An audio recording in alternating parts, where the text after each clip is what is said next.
Okay. வணக்கம் மச்சான். Match இப்பலாம் முடிஞ்சுது. கொஞ்ச நேரத்துக்கு முன்னாடி தான் முடிஞ்சுது. மேட்ச்சில் சென்னை எஃப்சி கேம் ஆடினாங்களா? அது ஐயோ! ரைவல்ஸ் கூட கேரளா பிளாஸ்டர்ஸ் கூட போயிட்டு இன்னைக்கு அதுவும் படும் தோல்வி 3-0. அதுவும் கிட்டத்தட்ட சென்னை எஃப்சி ஆன் டார்கெட்டில் ஒரு ஷாட் கூட வைக்கல அப்படின்னு தான் நான் நினைக்கிறேன்.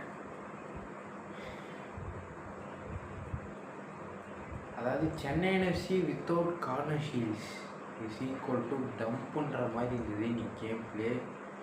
பொசஷன் இல்லை, ஷார்ட்ஸ் இல்லை, கார்னர்ஸ் இல்லை, ஃப்ரீ கிக்கு எடுக்க முடியல, ஒன்றுமே பண்ண முடியல. டிஃபென்ஸு பார்த்தீங்கன்னா ஒரு மட்டமான டிஃபெண்டிங் இன்னைக்கு. ஓவரால் இன்னைக்கு சென்னை எஃப்சி வந்து பார்த்தீங்கன்னா ஒரு பாயிண்ட்டு கூட டிசர்வ் இல்லை, அதுதான் உண்மை. ஆனால் கேபிஎஃப்சி இன்னைக்கு தரமானாங்க, எல்லாருமே ஃபார்ம் வந்தாங்க. So the deserve that win. Chennai FC fans வேறு பாவங்க, ட்ராவல் பண்ணி அவ்வளோ தூரம் போய் இன்றைக்கி ஒன்றுத்தையும் அவங்க பார்த்துருக்க மாட்டாங்க. ஒரு நல்ல பாசிங் கூட இல்லை. ஃபேன்ஸ் நிலைமை நினச்சாலே எனக்கு பாவமாக இருக்குது. ஏன்டா கார்னரு இருந்திருக்கலாமேடா நீ தம்பி.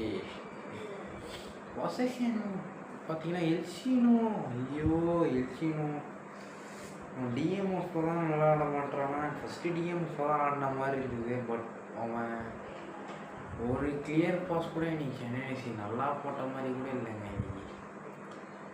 ஓவரால் இன்னைக்கு டேல இர்ஃபான் யாகுவாக்கு தான் நல்லா ஆடணும், அதுதான் உண்மை.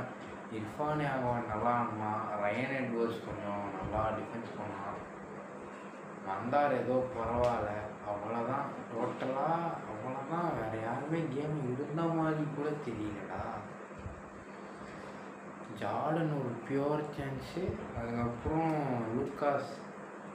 லூக்காஸ் எல்லாம் போயிட்டு நீங்கள் கிரிவலாரோ கூட கம்பேர் பண்ணிங்கன்னா அப்புறம் நானாகவே இருக்க மாட்டேன். ஏன்னா கிரிவலாரோ எங்கேயோ இருக்கான், லூக்காஸ் பிரம்லா எங்கேயோ இருக்கான். ஆக்சுவலாக என்னன்னா லூக்காஸ் பிரம்லாவுக்கு பாலே போட மாட்டானுங்க. ஒன்றும் சொல்ல முடியாது ப்ரோ. நீ கேபிஎஃப்சி நல்லா ஆடினாங்க, அவ்வளோதான் சொல்ல முடியும். அதையும் தாண்டி இன்னைக்கு கேமில் வேறு ஏதாச்சும் நடந்ததான்னு கேட்டிங்கன்னா, கேரளா பிளாஸ்டர்ஸ் வேறு தீச்சு விட்ருக்கானுங்க கிரவுண்டில். ஃபேன்ஸை போட்டு சென்னை எஃப்சி ஃபேன்ஸை சேஞ்ச் பண்ணி சாடிச்சிட்டானுங்க இன்னைக்கு. வருவீங்களடா மரினார் எனக்கு அப்போ வேணும். சென்னை ஆல்ரெடி இந்தியா இந்த வருஷத்தில் ஒரு வின்னு கூட ஆகணும்னு சொல்லிட்டு வருத்தத்தில் இருக்கேன். ஏன் வீடியோ போடலன்னா எனக்கு கொஞ்சம் எக்ஸாம் போயிட்டு இருந்தது, அதனால தான் போடல.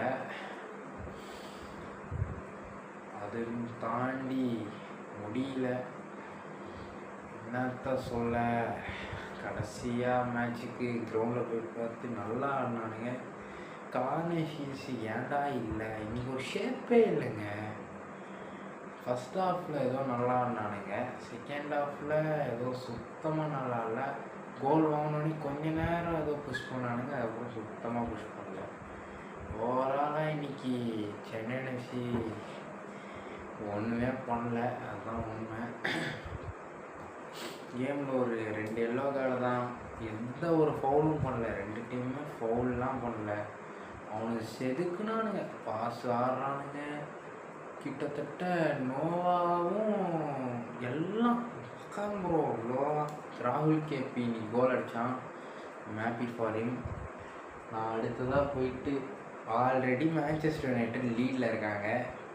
யுனைடெட்ரா. So Chennai FC